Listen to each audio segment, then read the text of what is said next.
যেন অলসে অবশ হয়ে আছে। কারণ গত রজনীতে ওই নদিয়ার মাঝে হরিনাম সংকীর্তনের মধ্য দিয়ে মহারাস লীলা করেছিল,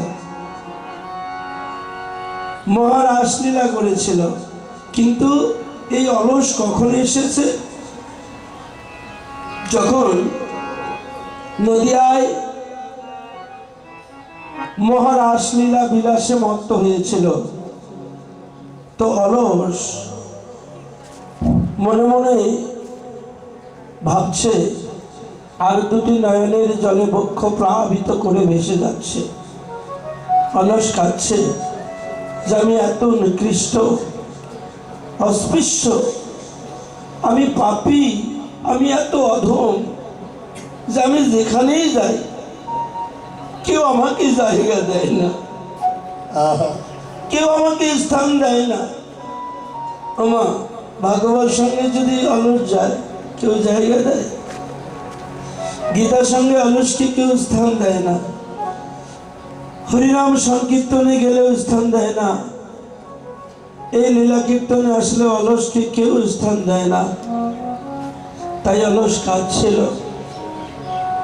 সেই নদিয়ার মাঝে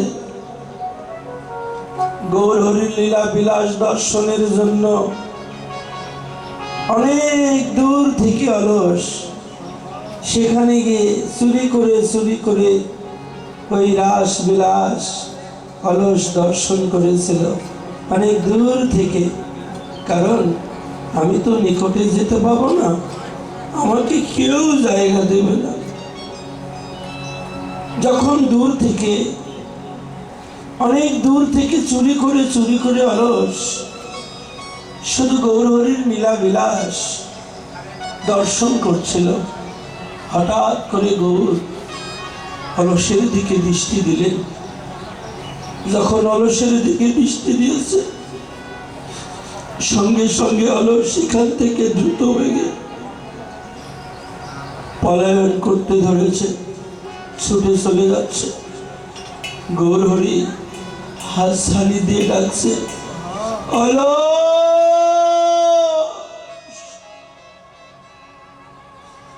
অলস থমকে দাঁড়ালেন, পিছনে আবার ফিরিয়ে প্রভুকে দেখছে। প্রভু বলছে, অলস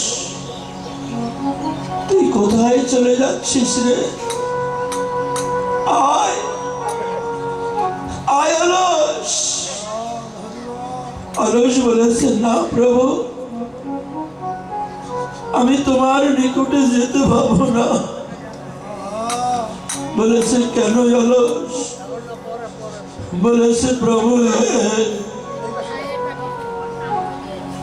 আমি যদি তোমার নিকটে যাই তবে তোমার বিলাস যে ভেঙে যাবে, তাই আমি যাব না প্রভু। মহাপ্রভু বললেন, অলস রে, যদি কোন ভক্ত আমাকে ভালোবেসে আমার সঙ্গ পেতে চাই, কেউ যদি ভালোবেসে একেবারে নয়নের জলে আমাকে স্মরণ করে, আমি সেই ভক্ত সঙ্গ সারা যে থাকিতে পারি না। অলস রে, অরিয়ালো বলি আয়া